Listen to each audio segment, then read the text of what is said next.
I don't know if you have sadness, but if you have rage or if you have a numbness, usually is an unwillingness for your psyche to visit a feeling. Hi guys, it's LeeAnn. No Bert this time. I always like doing a Q&A with Bert, but we've been trying to get this done for over a week and we just keep missing each other. So you're stuck with me, only me. I hope it'll be good. I'm used to talking to Bert. I guess I'll just talk to camera. I don't know.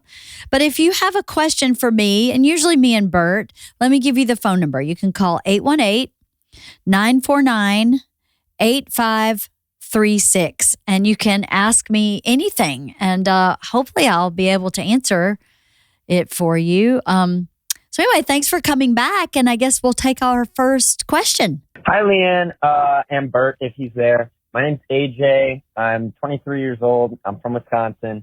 And my question is basically, throughout college, I became really close with a good group of friends. And I'm super close with my family. And all of us kind of like, I invite my friends over a lot. We all hang out. I'm super close with them. And basically, I'm getting to the point in my life where, like, some of my friends who I started out being friends with them before they were in relationships are starting to get, like, new significant others, I guess, like girlfriends, boyfriends, whatever. And sometimes I just feel like I'm hanging out with my friends less, I guess. And it really has nothing to do with me, and it more has to do with them getting into relationships. And I have other friends throughout college and stuff that I was really close with at some points and, like, kind of drifting away. So I guess my question is, like, I don't even know. I guess I just need advice on, like, the longevity of friendships. And, like, I know I'm really early in my 20s and there's going to be a bunch of more people that I meet, but sometimes it just feels like there's nothing you can do about just, like, keeping a friendship, I guess, if they're distracted with other things and stuff. And also, I guess my other question is, do you have any advice on, like, first dates with people you find, I guess, sometimes I'm on a date with someone and I find them so annoying. And I'm like, okay, I don't want to date this person again. But sometimes I feel like maybe I didn't give them a chance enough or something like that. But I don't know. Super big fan of both you guys. I love the podcast. And Bert Kreischer, he turned me on to so many different podcasts since I was a senior in high school. And now I'm a college grad and I've listened like all the time. So I'm a super fan. And yeah, I don't know if that question made sense, but thanks. Bye. That's so cool. Bert is so good at turning people on to cool things like music and podcasts. So that was a great compliment. I'm sure if he were here, I'm sure he would be super happy to hear that. So I think you had kind of two questions. One is about the longevity of friendships that you start out with in college and kind of what that looks like for people. And the second one is about, maybe jumping ship from a date a little too quickly. So I'll say this about the first one. Coincidentally, I'm looking into books that I read when I was in my 20s, and a lot of them are self-help books. So I've been reflecting a lot just this past couple days on what life was like in my 20s versus what it's like now in my 50s. And one of the things that I realized was that friends aren't always permanent. I think that you have maybe one or two people that you meet in elementary school or high school or college that carry on through your life.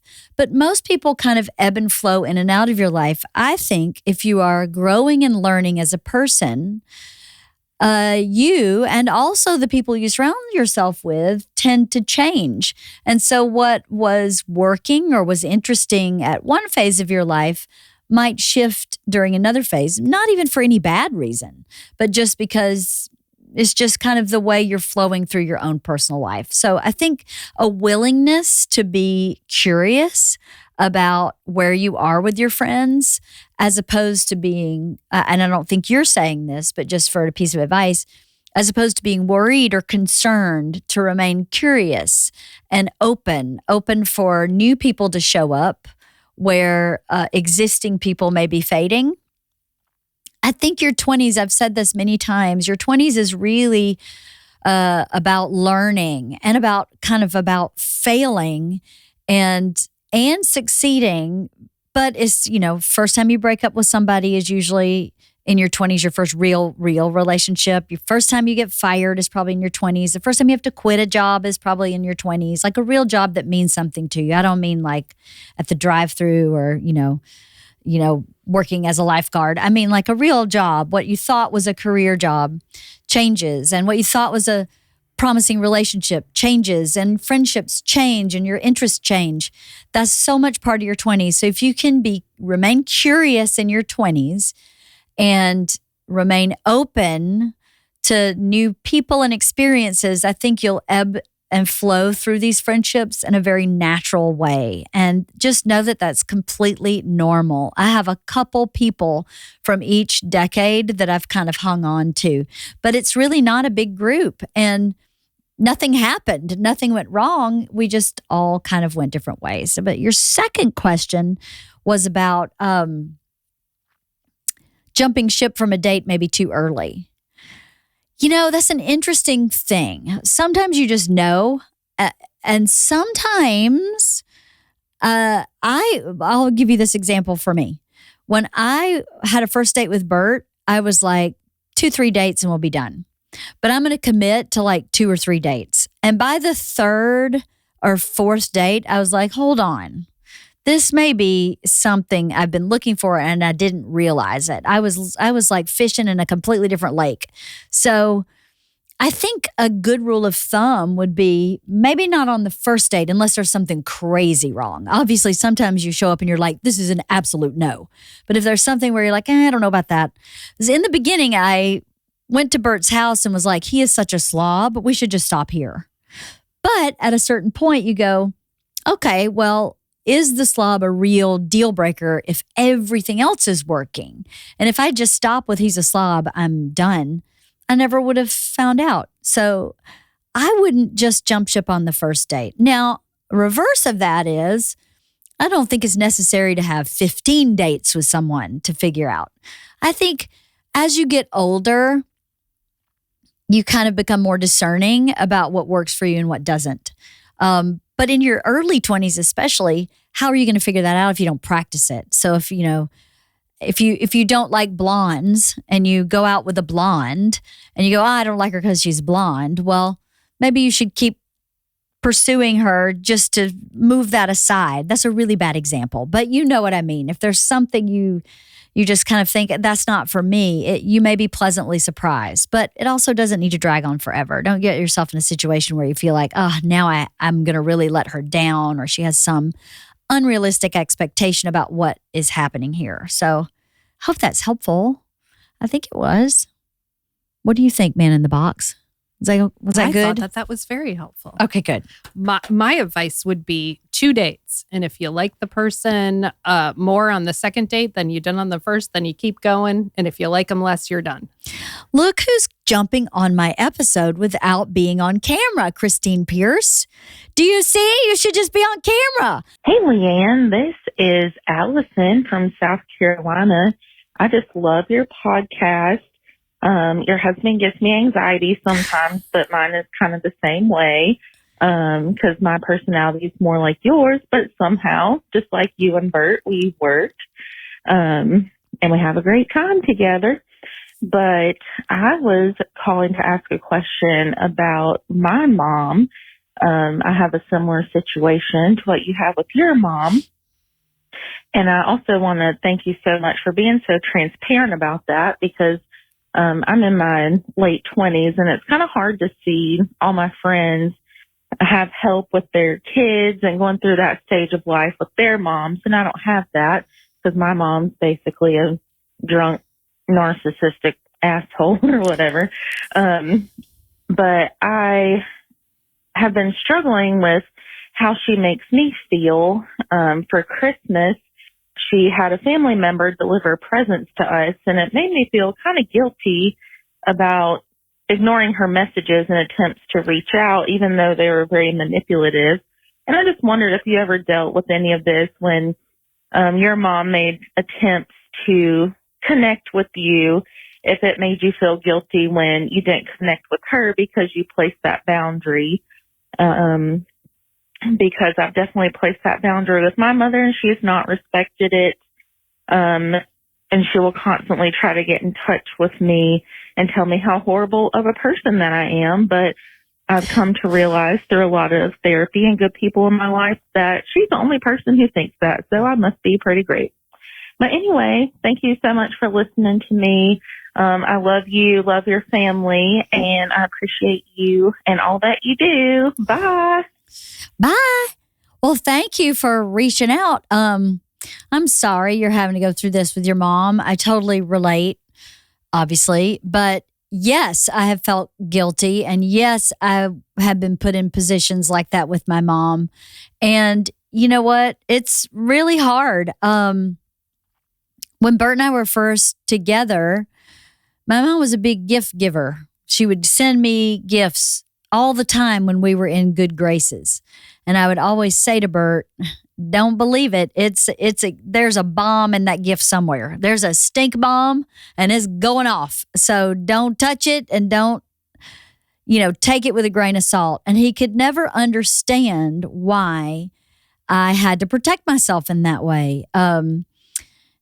For a very long time. And I'll say, I don't have a good answer for you about how to really deal with it. All I can say is, for me, I stayed really strong in what I knew to be healthy for me. And whatever anybody in her family thought that might have been different, my response to myself where they were concerned was, they don't know what it was like for me. So whatever they think is going on, if she's having family members drop off gifts to your house for Christmas, I am sure she is all in their ear about the terrible, awful that you are. And if they're not big enough people to ask you your side, then that's kind of crappy. So you just have to kind of remain strong and knowing that you're doing what's best for you, what's best for your family. And, family really is who you choose it to be. I have in different phases of my life had a mother figure that was not my mother. I had a stepmom when I was little. And when I was in my 20s in New York, I had a wonderful woman named Linda Coverdale, who was my mom. And then when I moved here to LA, I have some older women in my life that I rely on, one for this, one for that. I still rely on my stepmom. I rely on my Aunt Carol a lot. So you can find that person in other places. It won't be the same. It's not the same for me. I always feel guilty to ask my non-mom mom or my mom replacement, where I don't think I would feel guilty if she were my mom. Even my mother-in-law has been a great mom to me. But, it's like having a mom like that to me is like having a distinction other people don't have. For lack of a better word, maybe I'm missing my index finger. I'm never going to have an index finger. There's certain things you kind of need that finger for that you just have to kind of figure out a workaround for. And that's kind of how you'll have to deal with your mom probably for the rest of your life, is to just be like, well, everybody else thinks I have an index finger, but I don't. So I got to do what I got to do to make my life work. And it's good that you have all these friends and other people in your life that tell you you're wonderful. And I agree with you. You should lean into that. Lean into that, because that's what a mom is supposed to be. So maybe the mom doesn't look like the person who gave birth to you. Maybe the mom looks like all these messages you're getting from other people, saying you are good and you are important and you are special in the ways that you are. I hope that was helpful. Wife the Party is sponsored by Shopify. When you think about companies with healthy sales like Chubby's, Gymshark, Magic Spoon, or Skims, sure, you think about a great product and attractive brand and marketing that lifts a heavy load. But an often overlooked secret is actually the businesses behind the business, making selling and for shoppers buying simple. For millions of businesses, that business is Shopify. Nobody does selling better than Shopify, home of the #1 checkout on the planet.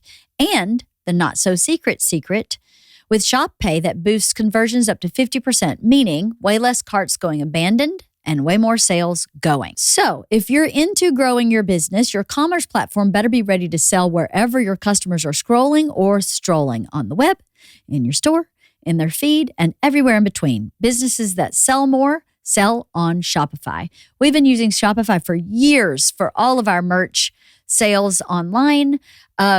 I love their platform because it's easy for me to use. I do not have a finance degree. I do not have a business degree, but you don't really need one to use their platform. It makes running a business very easy. Upgrade your business and get the same checkout BBP uses. Sign up for your $1 per month trial period at shopify.com/wife, all lowercase. Go to shopify.com/wife to upgrade your selling today. Shopify.com/wife. Hi, Ms. Kreischer. And Mr. Kreischer. Miss LeeAnn, my question really is, do you have, I know I've been listening to your podcast for a while, and I've heard you talk about your Bible on other, I think with Bert, and some of your podcasts. But I just wanted to know, did you have maybe like a nugget or like some life advice that you can give about just not giving up? Because, my name is Arlene, and I'm 27, and I just lost my job, and I'm living at home, and most people dream about becoming a rock star or a musician or a comedian, and I just want really to be financially stable. It's all I've ever wanted. And also importantly, I live in California, probably the most expensive state to live in. And it just feel like that dream of a white picket fence or even apartment and moving out and just, becoming financially independent and stable. It just seems so far away. I feel like every day things are getting harder and it's getting scarier. And I'm sure I'm not the only 27-year-old who feels this way, that life is just scary and it's hard to show up and just keep going. Sorry. So, is there any words of wisdom that you found in your Bible when things were really tough and you were really scared that you just clung to, that you could share? Asking for a friend. Thank you. I love your show. Have a good one. Oh, you sweet girl. I'm sorry you're feeling so strongly about this. Again, this is part of being in your 20s. I was so broke in my 20s, I couldn't. I used to buy one vat of spaghetti and cut it in threes and eat it over 3 days. I had no money. I worked 3 jobs. I completely know how scary it is to not, feel like you're making any forward progress financially. This isn't in my Bible, but this is something I have said for a long time. Any problem or goal you have, there's only one way to eat an elephant, and that is one bite at a time. So if your goal is to be financially stable, you have to eat at that goal just one bite at a time. Sometimes when we get overwhelmed in our feelings like this, it's hard to just see that one bite, that one thing you could do differently that moves you in that right direction. Another thing that I think is a really interesting paradigm in society is that we think we're supposed to be at a certain place by a certain time in our life. And it's just simply a myth. Bert and I didn't buy our first house until we were 40. I was managing apartment buildings to pay rent until I was 40. And so you think you're supposed to be 27 and have all this figured out and have no credit card debt and have your own apartment. But that's not necessarily true. So if you could give yourself a break with some of the goals so that you can put that emotional piece aside so that you can start eating that elephant one bite at a time.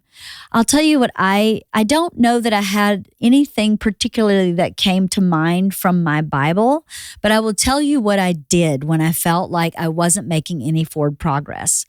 I started studying forward progress. So I started reading books about change and about how to change your life. So I read books about everything from visualization to books on finance. I read books about marriage, and I wasn't even married. I read books about spirituality. I read books about setting goals because the library costs you nothing. There still is a public library. You can download books from the library to your device for free. So there are always resources you could learn, and maybe reading a book or listening to an audiobook or finding a podcast that's about growth will help you feel like you can start eating that elephant one bite at a time. I'm so sorry you just lost your job. We've all been in those places where we've lost a job and we're like, what are we going to do now? I mean, at one point I was managing an apartment building while waiting tables while selling Avon all at the same time just to make ends meet so that I could pursue my dream of writing. So I had, you just kind of have to eat that elephant one bite at a time and become, again, curious about other people or other thought processes other than the ones you've been exposed to. So you grow up in a household with a set of paradigms, ideas, beliefs, value systems, and those are really wonderful starting places. But if you're struggling or if you're hitting a wall or if you feel like you're not making any forward progress, nothing wrong with what you've been given from your family of origin, so to speak, but there's always something different and some different way to think about it, which is the approach I took when I was trying to learn about other people's paths. I read books like 7 Habits of Highly Successful People. I read books like what's that Carnegie book, Dale Carnegie book about influencing people, how to influence people and make friends, I think it's called. I read the book Rich Dad, Poor Dad. I read the 7 Spiritual Laws of Success. I read any book that showed me a different way of looking at growth. So I think you should start there. And your question really was, how do I not give up? For me, I can only speak about my experience. For me, outworking a problem doesn't allow you the space to give up. I've just always worked so hard that if I had a goal, I would just focus on it and outwork the problem. So what does that mean for you? If you just lost your job, then this is a wonderful opportunity to say, what do I really want to do with my life? And how can I outwork the problem of not having that job to get to do what I really want to do with my life? I did not have parents that could help me financially. I did not have good credit. I did not have many resources. And I just kind of decided I would rely on the wisdom of other people, like the books and the authors that I read from. And I decided I would outwork my problems. And that's kind of how I got through it. And the Bible, what the Bible really did for me was when I found a piece of wisdom in these books that I was reading, like the seven Habits of Highly Successful People. If I found something that was really something for me, I put it in the Bible. That way I could go back to it without having to remember the whole book or read the whole book. So that was one of the ways my Bible was a tool for growth. It was a tool for inspiration, for growth, for recalibrating my value system. And maybe you start something like that. Maybe you don't have to call it your Bible. Maybe you really hone in on what's most important. Is it financial security? Because one of my main goals was financial security, not to be wealthy, just to feel like I could take care of myself financially. That was definitely one of my goals. So I started reading books about money, not to be rich. I mean, there's a great book called The Millionaire Next Door. That book is so good because you'd be surprised at how many people are just a millionaire and you would never guess it because they live frugally and they live very smartly. And so they're able to, they don't outlive their income. That's a very simple formula. But if you don't understand it and no one's taught it to you, how are you supposed to just know that? Very few people know how to do that. So my advice would be that for you to outwork your fears and your problems, and to eat the elephant one bite at a time, and look into some books or audiobooks or podcasts that are growth minded so that you can really set yourself in a growth path. I hope that's helpful. And I don't want you to feel so sad, but know also that that's what your 20s is about. I had so many days in my 20s where I felt hopeless, where I felt like I was failing.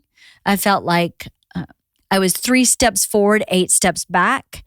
I felt like I was never going to get over the hump, but I just kept putting one foot in front of the other. And pretty soon I was on top of the hump and going downhill. You just have to believe that that is the path for most people. You may have people in your life that got lucky, that met their high school sweetheart, got married, had kids, have their dream job, and are on their way. They're lucky. That's really not the way it works for a lot of people. So just believe in yourself and be curious about where you want to go and find wisdom to support that path, and you'll get there. Okay. We ready for another caller? It's weird doing this without Bert because he talks so much. Is that bad to say? Hey, LeeAnn. Love your podcast. It's actually taught me to be a better mom than I thought I could ever be. I have an 18-month-old, and I keep getting pressured to have another. By family, by friends, by strangers. And to be honest with you, my husband and I are super torn. This baby has been a whirlwind. It completely changed who I am. And I just don't know if I could do it again. I guess the advice question would be, should I have another baby? It's a crazy thought to me, but I don't know if I'll be shorting or slighting my son by not giving him a sibling. Because they say only children grow up weird. I don't know. So what should I do? Should I have another kid? Okay, well, I can't really answer this question for you because only you can answer the question. But I can tell you my opinion. Having a baby, I don't really know anybody who's had a baby who doesn't feel that way. That life before baby and after baby are totally different. It's like taking your junk drawer and just dumping out your junk drawer all over. And then there's just shit everywhere. That is what having a baby is. So to find the joy and the beauty in that is the goal. I'm not saying that's easy. It was very hard for me. But looking back on it, I think, wow, I'm such a stronger person for having my kids. Now, 1 versus 2, I'm an only child and I don't think I'm weird. However, I did grow up with like a bunch of cousins that were like a pack of wolves. So I was with other kids when I was at my dad's house all the time. So I kind of had the best of both worlds in that I was by myself at my mom's, but with a bunch of cousins at my dad's. I don't know if you have something like that.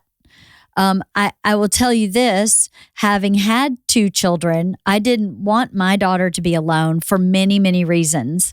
I didn't want Georgia to be an only child because I wanted her to have a teammate. I wanted her, what I longed for as an only child was someone to go, hey, mom's off on that, right? Or like, dad's full of shit, right? I had no teammate. It was all me. And the reverse was true. I would always think if something was wrong with my parents, it was me. There was never any relief for me to have, to shift responsibility or focus to someone else.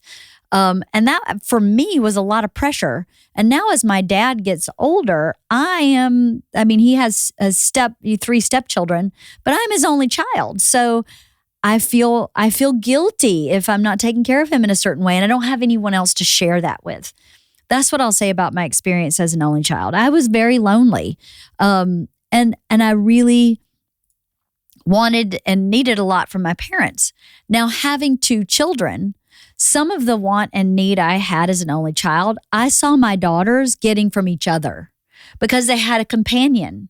So they were able to help each other, figure out how to sleep better at night and help each other at school on the schoolyard and help each other with friends and Girl Scouts. And yes, some of it is really hard. I will say this for sure. The first 4 years of parenthood, meaning I had a 2-year-old and then had another baby. So by the time my second baby was 2, which was 4 years in, it's a freight train of shifting hormones in yourself, of shifting duties in your household with you and your husband or your partner, with a single baby going to a baby that has to share mom's time with an infant.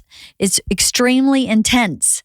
However, once you get those first 4 years up and running, I feel like the rest of the time is easier because they have each other and they're so bonded with each other that they rely on each other. And it almost gives you, this sounds crazy, but it almost gives you a break because a lot of the times, and here's another negative about being an only child, I didn't really know how to fight with somebody my age. The cousins I grew up with that I argued with were all boys, which is a little bit different. But to have an argument that, with boys growing up, we would just fight, like roll around in the yard and noogie each other. And that's how you had an argument. I didn't have a verbal argument really. I wasn't very good at it because I didn't have a sibling that I was like, that's my toy. No, that's my toy. That's my toy. No, that's my toy. And have it elevate into something that could be resolved. And I would allow my kids to argue with each other so that they could figure out how to argue with each other. And so there's a lot of parenting that happens when a child has a sibling. So I can't answer the question as to whether you specifically should or shouldn't have a second kid, but I will say I think the benefits of having a second child to both the parents and the children outweigh having only one child based on my experience as an only child and my experience as a parent of 2 children. Now, I will say this. LeeAnn Kreischer was born the actual Tasmanian devil. There's no way I could have had 3. No way. That kid tried to kill me from about 6 months old until present day. So she was a handful, and I did have the wisdom to know that I was at capacity at 2. So I'll say that about having multiple kids. For me, 2 was all I could do. But the 2 also was really, it kind of helped itself. Once we got past those, when my first one was 4 and my second one was 2, I felt like we were really in a rhythm and we really just took off from there. And it was so much easier to manage and they got to play with each other. So I hope that helps you make the decision whether or not to have another child. There is no wrong decision, that's for sure. You have to do what's right for you. And if you're at capacity and you can't imagine adding another human into your routine, then that's very real. And you should either, talk to somebody professional about it to see if it's, hormonal, if it's something you want to try and overcome or not. And it's definitely a decision you need to make with your partner. Don't let anybody pressure you into having a kid. They don't have your life and they don't know what you are struggling with. And it's none of their business, quite frankly. It's nobody's business how many kids you have except you. So I hope that was helpful. Wife of the Party is sponsored by Omaha Steaks. Omaha Steaks delivers the world's best steak experience and brings people together with more than 100 years of family-owned expertise as America's original butcher. Omaha Steaks' legendary filet mignon are extra aged to maximize tenderness and are tested to the highest standards to maintain the coveted distinction of USDA certified tender. And now, during their semi-annual sale, you can get 50% off site-wide at omahasteaks.com. Plus, our listeners get an extra $30 off with promo code WIFE at checkout. Grass-fed, grain-finished beef has more marbling for exceptional flavor and is the choice of steakhouses and professional chefs around the world. As you know, I send my dad and my Uncle Steve a box of Omaha Steaks regularly because I know they're eating good quality, not just beef, but everything. Good quality food. I love their sides for them, and their desserts are unparalleled. Their chocolate cream pie is so amazing. Don't miss a semi-annual sale at Omaha Steaks. Visit omahasteaks.com for 50% off site-wide, and for an extra $30 off, use promo code WIFE at checkout. That's 50% off at omahasteaks.com and an extra $30 off with promo code WIFE at checkout. Hi, LeeAnn. Hi, Bert. Big fan, by the way. Love your content, and y'all just got me through so many hard times, so just thank you for that. But my question is, how do you kind of start healing from past trauma from like childhood? So what I'm trying to say is, when I was a child, I was like verbally abused and kind of beat, and I don't know, like I grew up, and I feel like I healed a lot from it. You know what I mean? I reflected a lot and kind of saw where I was and what happened, and try to associate how I was treated or neglected or yelled at and how that affects my behavior now and all that stuff. But there's just this kind of fog that the trauma has caused that I feel like is around me at all times. And I just kind of don't know how to get rid of that fog anymore. And I just feel like I've hit a wall and kind of like trying to heal from that. And I just don't know how to move forward. And it kind of sucks because I can see it affecting my day-to-day life and hindering my life. And I just want to know like how I can, heal from that trauma. Thank you. Well, I've been there. I totally understand what you're saying. I'm not a professional, so please take this advice only as someone who's tried to do exactly that, which is to lift a fog that was over them when they were trying to unravel the trauma of childhood.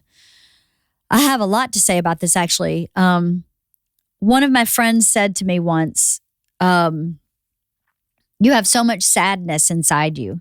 And I always thought I was a jolly, happy person. I thought I'd done a pretty good job of masking sadness. And he said to me, until you feel the sadness, you can't move out of it. You have to move through feelings. And it doesn't even matter what the feeling is connected to. You're going to have to get it out of your body. And so I said, well, how do I do that? And he goes, you just got to cry.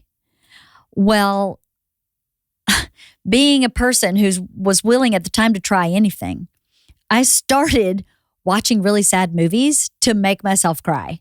And once I started crying, I cried a lot and I cried easily. And I think what he said was right, that I had a lot of emotion in my body. So much emotion that I don't even really know what it was about specifically. It wasn't like, well, she hit me on this day and therefore I'm sad.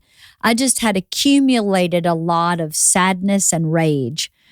And that worked for me to just watch movies so I could cry. Now, I don't know if you have sadness, but if you have rage or if you have a numbness, usually is an unwillingness for your psyche to visit a feeling. It may not even be a memory. It may be, it's usually just a feeling. This actually happened to me today in my workout. I was working out with my trainer and he was making me do an exercise with my hips. And I noticed myself disconnecting from my body, almost deciding not to feel the discomfort that I was feeling. And I caught myself doing it. And I said it out loud to him. I said, I see myself disconnecting. And he goes, when you see that happen, you need to dive into that place because something is scaring you or something is hard for you in that space. And the only way you can get out of a fog or to get back in your body, because I was disconnecting from my body, is to go into that place of pain or discomfort.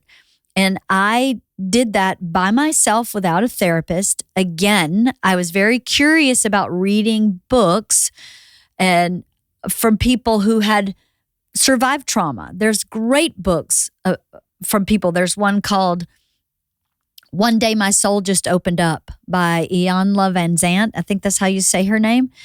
it's a beautiful 40-day workbook where you really go into what is holding you back emotionally, and it's kind of based on trauma.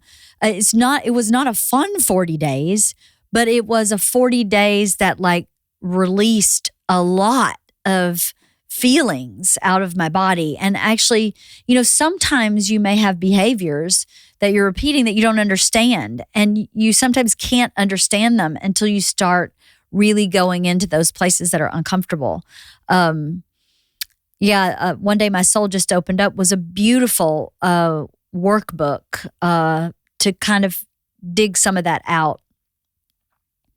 I would say your physical body manifests a lot, or not manifests, but your emotions go into parts of your body.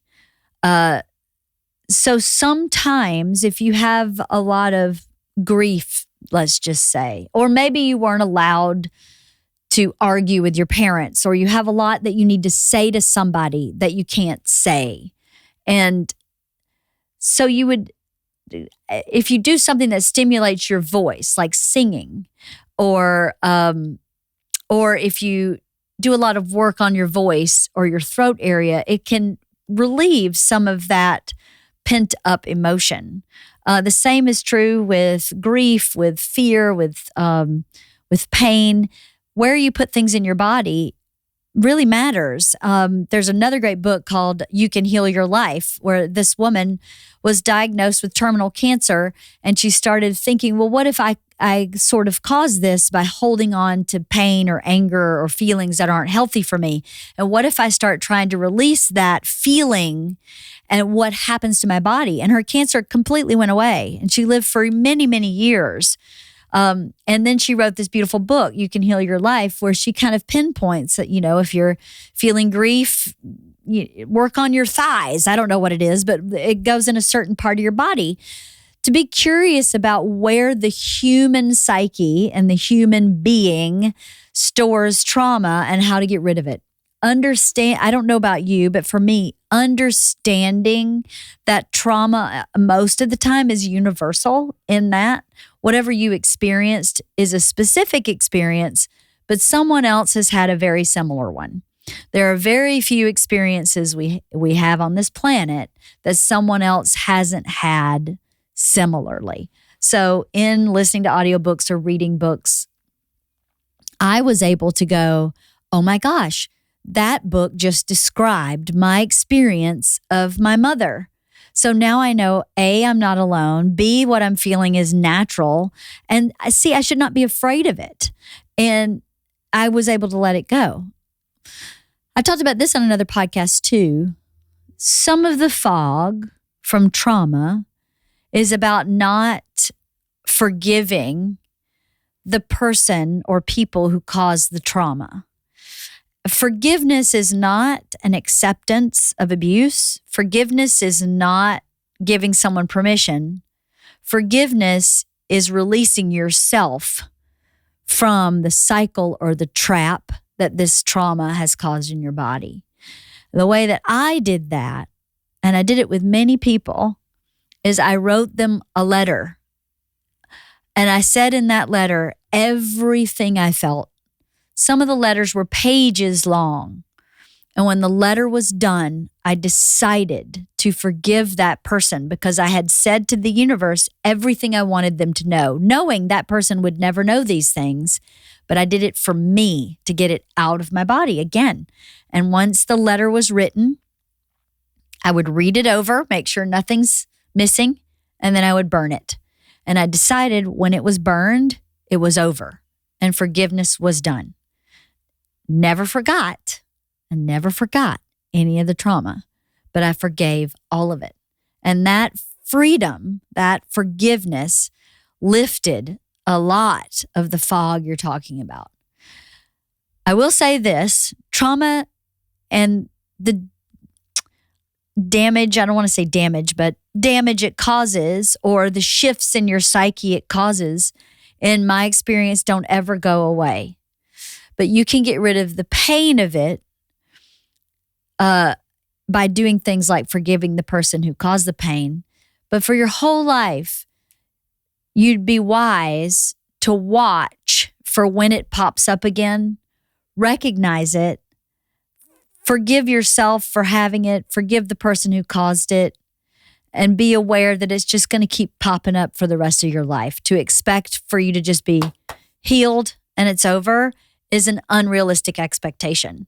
And I don't mean that to sound cryptic. I mean it to sound realistic. Realistically, learning that that's part of who you are. And that's actually part of what makes you a unique and beautiful person. And embracing that part can be very powerful, because when it comes up, you can recognize it faster and you can cope through it faster. Trauma, I used to say this, trauma is like the cracks in the surface of the earth that you can fill with water, right? So the trauma makes the cracks, and you can fill those cracks with whatever you want. You can fill it with more pain. You can fill it with joy, with happiness, with success, with forgiveness. You can fill it with failure, with grief, with loss. The crack is there. It's just what you do with it that really matters. So yeah, I hope that was helpful. Don't be afraid of how you're feeling. Really accept it and forgive people. And that book, One Day My Soul Just Opened Up, was really powerful. If that's something you're interested in, I'd look into that book. Yeah, and I hope this was helpful. So this question is from someone on Instagram, and they said, I'm an empty nester. Where do I start when it comes to perimenopause? I want to get in shape, but I don't know where to start. Supplements, mood, etc. Okay, perimenopause. Welcome to the club. Perimenopause, as you probably heard from many sources, is different for every woman. Some women it's 10 years, some women it's 2 years, some women it doesn't really happen. Some women have big symptoms, some women don't. I would say where to start is where your symptoms are. What are your symptoms? Are you having mood swings? Are you having weight gain? Are you having sleep problems? Are you losing muscle mass? What would you identify as your biggest challenge in perimenopause? And I'd start there.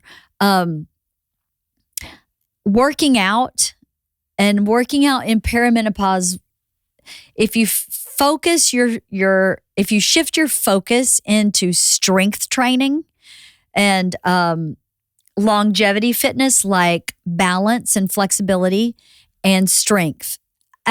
Cardio is always important, but I don't know that there should really kind of be a 4-pillar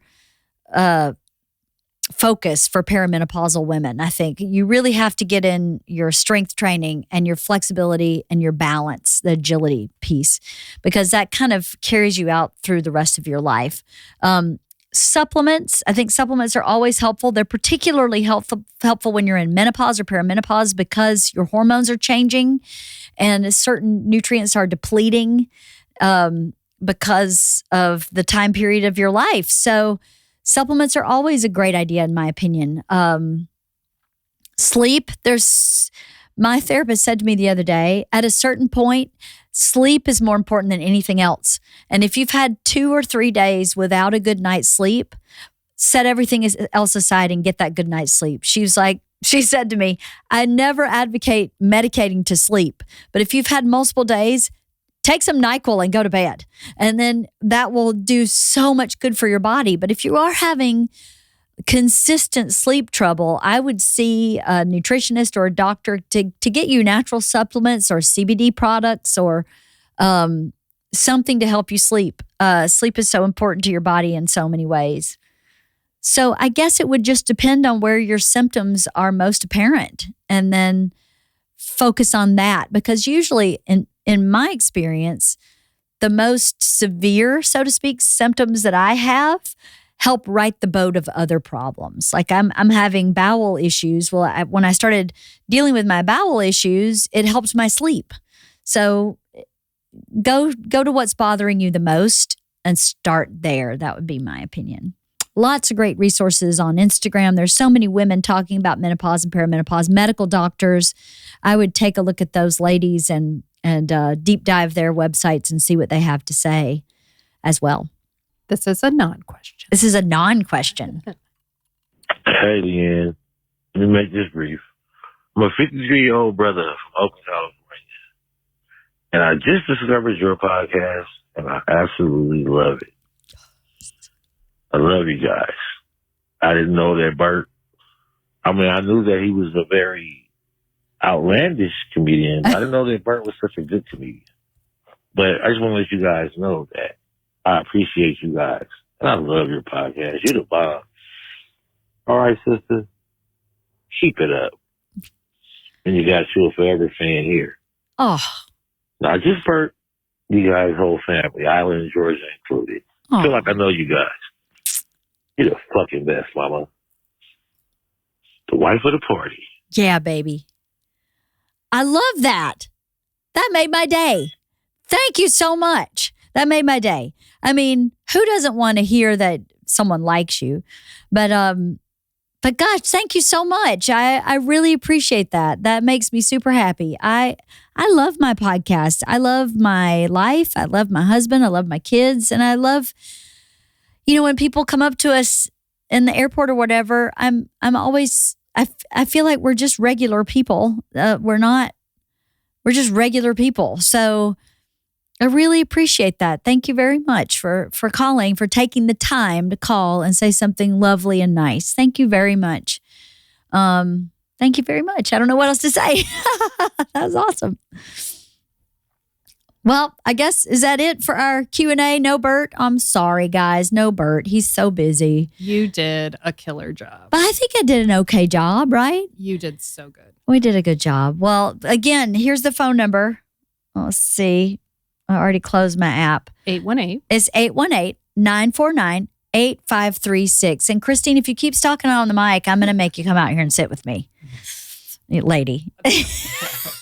She says she doesn't want to be on it, but I have a sneaky suspicion. She's so pretty too. Everybody be like, who's that pretty sidekick you have? Is that your sister?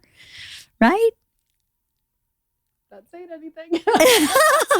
Anyway, thank you so much for all your questions. I look forward to answering some more, and take care of yourself until next time.